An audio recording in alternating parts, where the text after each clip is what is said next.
Good morning, dear students. Welcome to our English class. So far, we have learned 2 units. Today, we are going to learn the third unit, Prose 3. Our lesson topic is In Celebration of Being Alive. Author Dr. Christiaan Barnard. Dr. Christiaan Barnard has realized that a person who has experienced suffering can appreciate better and thus become a better person. One cannot appreciate light if or she has not known darkness. I think you can understand the meaning of the topic. Once again I repeat, one cannot appreciate light if he or she has not known darkness. Okay, dears, let us learn vividly the next part. Okay, students, let's learn about the author Christiaan Barnard. Was born in rural South Africa in 1922 to poor parents as their fourth child.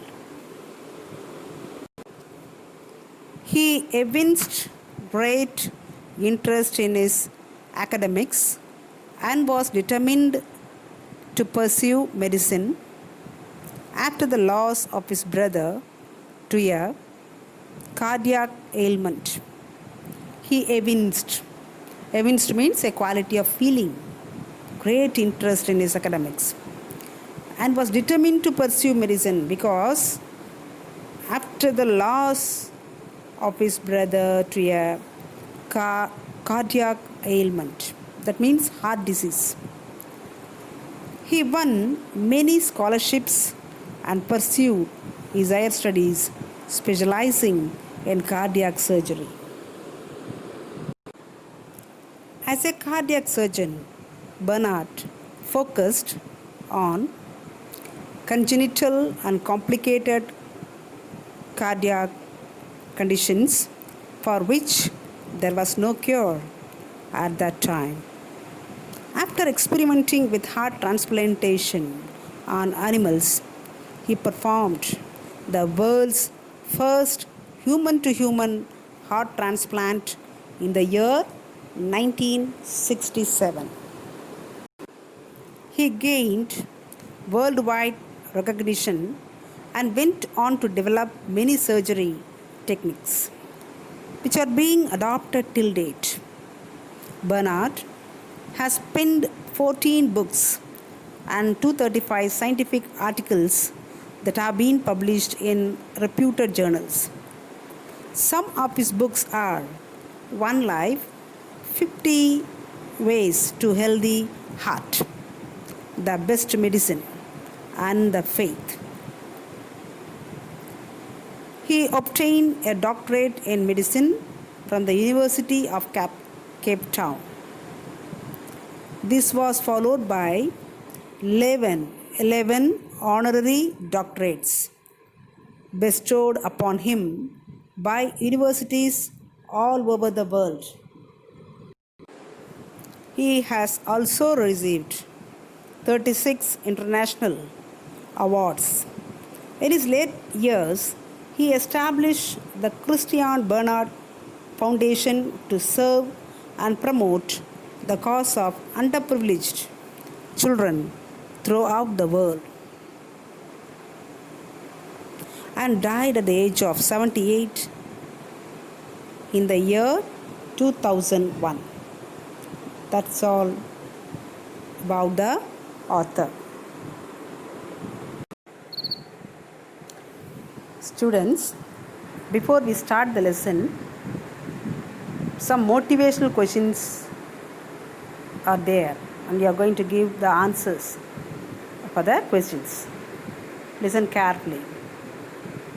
See, there are several physically challenged people who have lived successful and meaningful lives. Many of them are there, but only few names are given here, and you are going to find out answer for the personalities. Here are a few personalities who have fought great odds and lived a life of blazing achievements. Let's share what we know about each of them and complete the table now. Listen this column. There are three columns are given here. One is name of the personality, and another one is nature of challenge, and another one is field of achievement. One example is given. Beethoven, the great musician everybody knows. What is the nature of challenge? Hearing impairment. And his field of achievement is music, right? So, similarly, we are going to find out the nature of challenge and the field of achievements of the personalities given here. Demosthenes, Helen Keller, Mariyappan Thangavelu, Mozart, John Milton, and Sudha Chandran.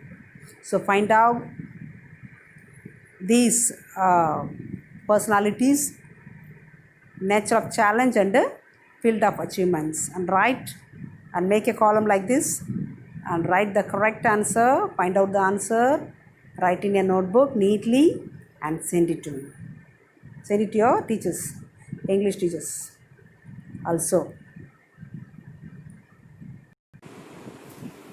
Dear students, see, we all know that Dr. Christiaan Barnard was the first doctor to perform a heart transplant surgery. Here we have an extract of his speech wherein he narrates an experience which has changed his perspective of life altogether. Let's find out what led to such a dramatic transformation. Okay. This extract of his speech, he narrates an experience which changed his view of life altogether that I already told you. So this experience brought a dramatic transformation in the author's life. Right? Okay, let us learn the lesson clearly and vividly. Dr. Barnard and his wife met with an accident while crossing the street. They were hospitalized and underwent treatment. Their stay at the hospital made him feel tortured and angered. The torment raised several questions in him why the accident happened.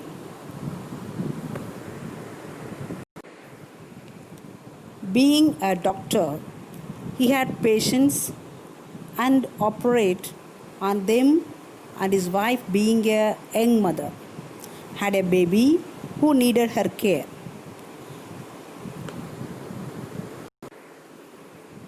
The dark thought made him realize why people should suffer. Suffering has become very common all over the world. He proves through a statistical study that out of 125 million children born in a year, 12 million hardly reach the age of 1. 6 million die before the age of 5, and the rest suffer from mental or physical disability. He reminded his father, saying that suffering is God's will to ennoble a person. Dr. Barnard denied his father's view on suffering in one's life. He felt he could never see nobility either in agony by a patient or in the crying of lonely child in a ward at night. Once in his days, people did not have well-developed surgery. So children felt anguishing pain. They trusted doctors as gods. If not, they accepted their fate even when it was a damaging surgery. Dr. Barnard described an incident that he had witnessed in a children's hospital at Cape Town. The two children took over a breakfast trolley that was left unattended in a ward. They pushed it all over the ward. One was blind and the other had only one arm. The one with one arm was the driver and the blind boy was the mechanic. The mechanic was none but a 7-year-old child who lost both his eyes. It all happened when his mother and father were drunk. His mother threw a lantern at his father, missed, and the lantern broke over the child's head and shoulders.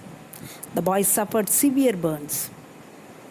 He was walking with his disfigured face. The driver was Dr. Barnard's old patient, for whom he had successfully closed a hole in his heart. His return to the hospital was highly pathetic that he had a malicious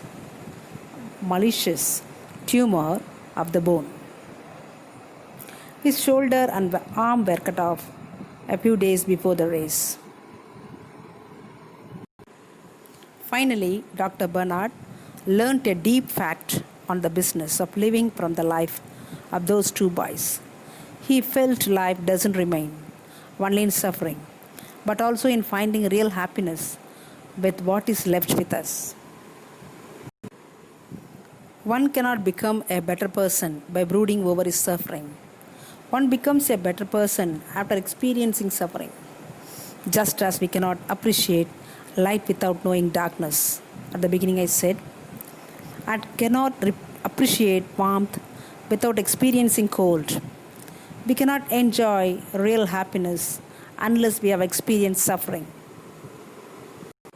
Dr. Barnard says, it's not important what one has lost, but that one has been left with. Okay, that's all from the lesson, students. I hope you would have understood the concept and moral of the lesson. So life is very precious. Life is like a diamond. Keep it with you every day and enjoy it. And go through the lesson well. I will send you the questions. Write in a notebook neatly with good handwriting. And send it to your respective English teachers. Very specially get signed from your parents. Okay.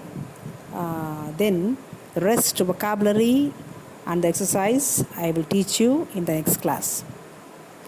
Thanks for listening. God bless you all.